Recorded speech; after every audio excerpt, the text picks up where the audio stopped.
दोस्तों, जब आप साउथ अमेरिका कॉन्टिनेंट यानी दक्षिण अमेरिकी महाद्वीप के उत्तरी कंधे पे यानी कि नॉर्दर्न शोल्डर पे देखते हो तो वहां मौजूद है गुआना देश, जो कि नॉर्थ अटलांटिक ओशियन की तरफ देखता है। इसका रुख जो है वो नॉर्थ अटलांटिक महासागर की तरफ है। भू राजनीतिक तौर पे इसे अक्सर एंग्लोफोन कैरेबियन का हिस्सा माना जाता है। क्या मतलब है इस बात का? इस बात का मतलब ये है कि ये एक ऐसा देश है दक्षिण अमेरिका में, एकमात्र ऐसा देश जहां की ऑफिशियल लैंग्वेज, आधिकारिक भाषा अंग्रेजी है। मैंने आपको लैटिन अमेरिका वाली वीडियो में बताया था कि दक्षिण अमेरिका के लगभग सारे ही देश ऐसे हैं जहाँ की आधिकारिक भाषा या तो लैटिन है या फिर लैटिन भाषा से बनी दूसरी भाषाएं हैं। इसी कारण से इसको लैटिन अमेरिका कहा जाता है।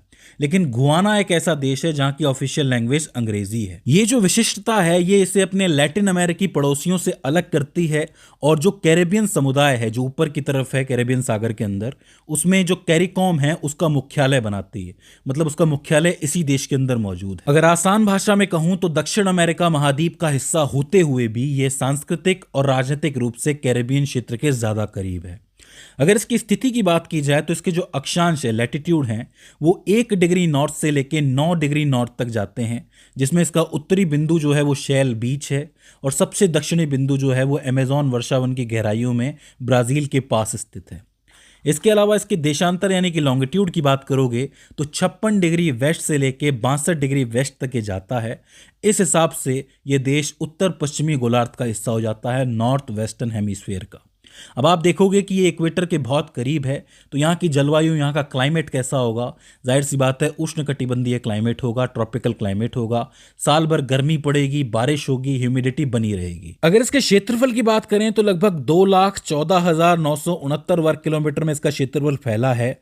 इस हिसाब से ये दक्षिण अमेरिका में तीसरा सबसे छोटा संप्रभु देश है। इस पूरे क्षेत्रफल में लगभग 91.57% हिस्सा भूमि क्षेत्र है, यानी कि 1,96,849 वर्ग किलोमीटर सिर्फ जमीन है। जल क्षेत्र की बात करोगे तो 8.43% यानी कि 18,120 वर्ग किलोमीटर। इस हिस्से में बेसिकली जल निकाय आते हैं जैसे कि एक्सेक्विबो नदी, डेमेरारा नदी और बर्बेस नदी। ये काफ़ी बड़ी बड़ी नदियां हैं और इसकी जीवन रेखा मानी जाती है। याद रखिए कि अभी के टाइम पे इसके क्षेत्रफल पर विवाद चल रहा है, तो हम ये कह सकते हैं कि गुआना का जो क्षेत्रफल है वो बहुत ज़्यादा संवेदनशील है, क्योंकि जो वेनेजुएला है इसका पड़ोसी देश, पश्चिमी पड़ोसी, इसने लगभग 1,59,500 वर्ग किलोमीटर पर अपना कब्जा बताया है या अपना हक बताया है। उसने कहा है कि लगभग 2/3 गुआना का हिस्सा जो है वो वेनेजुएला का है और वो उसे ही मिलेगा। अब आज की तारीख में अगर वेनेजुएला सफल हो जाता है, जो कि लग नहीं रहा है कि होगा, लेकिन अगर हो जाता है तो ऐसे में 2/3 हिस्सा जो है गुआना का वो वेनेजुएला के पास चला जाएगा और गुआना बिल्कुल ही छोटा रह जाएगा। अब बात करें इसके पड़ोसी देशों के बारे में तो जैसा कि मैंने कहा, इसके पश्चिम में वेनेजुएला मौजूद है, जो कि एक बहुत ही विवादित सीमा के साथ मौजूद है। वो तो इस सीमा को सीमा ही नहीं मानता। वो कहता है कि जो असली सीमा है वो एक्सेक्विबो नदी के साथ शुरू होती है और पूरा पश्चिमी तट का इलाका उसी का है और साथ ही इसके आगे का जो समुद्री क्षेत्र है वो भी उसी का है। वहीं अगर आप इसके दक्षिण और दक्षिण पश्चिम में देखोगे तो ब्राजील देश मौजूद है। ये गुआना की सबसे लंबी सीमा है। ब्राजील के साथ ये जो सीमा है ये बेसिकली इरेंग, ताकुतू और साथ ही अराकाई जो पर्वत श्रृंखला है उससे चिन्हित है। यानी कि बेसिकली नेचुरली ये सीमा मौजूद है तो ऑफिशियली, लेकिन नेचर की चीजें इसको ज्यादा डिफाइन करती हैं, जैसे नदी हो गई, पर्वतमाला हो गई। इसके बाद इसका तीसरा पड़ोसी इसकी ईस्ट दिशा में, पूर्व दिशा में मौजूद है, जो कि है सूरीनाम। बहुत ही छोटा सा देश है। इसकी जो सीमा है बेसिकली कोरेंटाइन नदी के पश्चिमी तट पर स्थित है। तो 3 पड़ोसी हो जाते हैं, वेनेजुएला, ब्राजील और सूरीनाम। इसके अलावा नॉर्थ में मौजूद है अटलांटिक महासागर, जिसके साथ इसकी 459 किलोमीटर लंबी तट रेखा है। आज की तारीख में यही सीमा सबसे ज्यादा इंपॉर्टेंट है, क्योंकि आपको पता होगा कि ये एक्सेक्विबो का इलाका है। इससे आगे जो समुद्री क्षेत्र है यहीं पर मिला है तेल का सबसे बड़ा भंडार, और इसी को लेके आज की तारीख में वेनेजुएला और गुआना के बीच में लड़ाई चल रही है।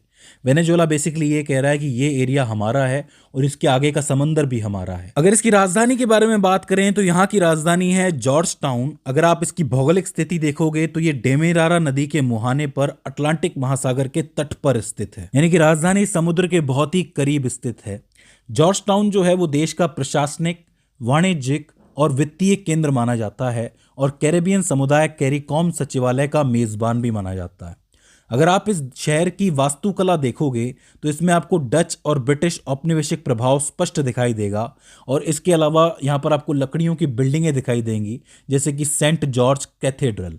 ये जो पूरी वास्तुकला है ये डच और ब्रिटिश उपनिवेश काल की याद दिलाती है। अब बात करें गुआना के भौतिक क्षेत्रों के बारे में यानी कि फिजिकल रीजंस के बारे में, तो आप इसे 4 हिस्सों में बांट सकते हो। सबसे पहले आता है निम्न तटीय मैदान यानी कि लो कोस्टल प्लेन्स।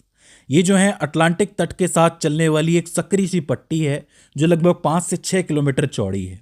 यह क्षेत्र जो है समुद्र तल से लगभग 1 मीटर नीचे है। यहाँ पर बाढ़ के खतरे को रोकने के लिए डच औपनिवेशिक काल के दौरान निर्मित सी डिफेंस का इस्तेमाल किया जाता है।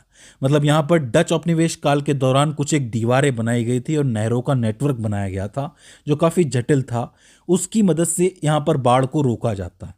देश की 90% से अधिक जनसंख्या और कृषि, जिसमें चावल और चीनी शामिल है, इसी क्षेत्र के अंदर होती है। वो इसके लिए केंद्र का काम करती है, तो काफी जरूरी हिस्सा हो जाता है।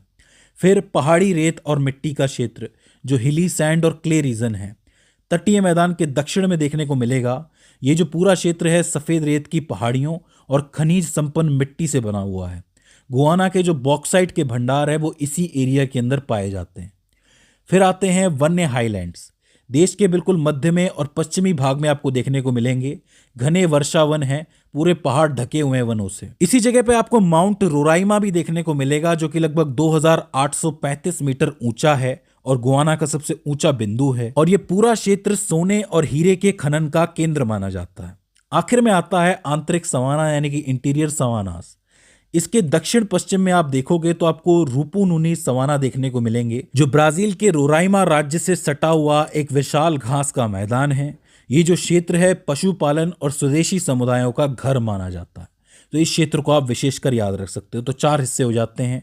एक तो लोअर कोस्टल प्लेन हो जाते हैं, एक हिली सैंड और क्ले रीजन हो जाता है, एक आपका वन्य हाईलैंड्स हो जाते हैं और फिर ये आंतरिक सवाना। तो दोस्तों ये हो जाता है गुआना का बेसिक भूगोल। आई होप आपको समझ में आया होगा और कुछ ना कुछ नया आपने जरूर सीखा होगा। कल मैंने आपको वेनेजुएला के बारे में पढ़ाया था, आज गुआना के बारे में पढ़ाया है। अब इन दोनों वीडियो को एक साथ आप देख सकते हो और इजीली याद कर सकते हो कि कहाँ कौन सा क्षेत्र है। तो दोस्तों मुझे उम्मीद है कि ये वीडियो आपके लिए हेल्पफुल साबित रही होगी। आज की इस वीडियो में बस इतना ही। See you in the next one.